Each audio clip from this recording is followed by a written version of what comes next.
السلام علیکم ورحمۃ اللہ وبرکاتہ۔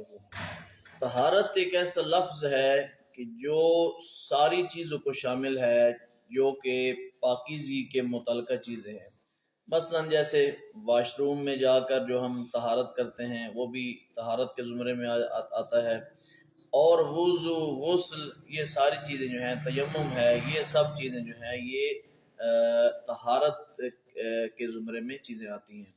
تو اگر آپ کی طہارت ٹھیک نہیں ہے تو آپ کا کوئی عمل جو ہے وہ قابل قبول نہیں ہے، نہ روزہ، نہ قرآن، نہ آپ کا نماز، روزہ، اس کے بعد عزاداری، آپ کی ماتمداری، یہ ساری چیزیں جو ہیں یہ طہارت پر منحصر ہیں۔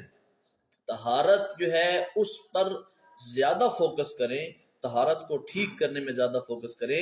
پیشاب اور پاخانہ کے مقامات کو کیسے پاک کرنا ہے، اس کا طریقہ کیا ہے، اس پر زیادہ فوکس کریں۔ اس کے بعد وضو اور غسل کے معاملے میں بالکل سیریس ہو جائیں، اور ایک سیریس نقطہ نظر سے جو ہے وہ ان کو پڑھیں اور ان کو سمجھنے کی کوشش کریں کہ یہ ہم نے جو ہے وہ اپنی طہارت کو جو ہے وہ کیسے ٹھیک کرنا ہے۔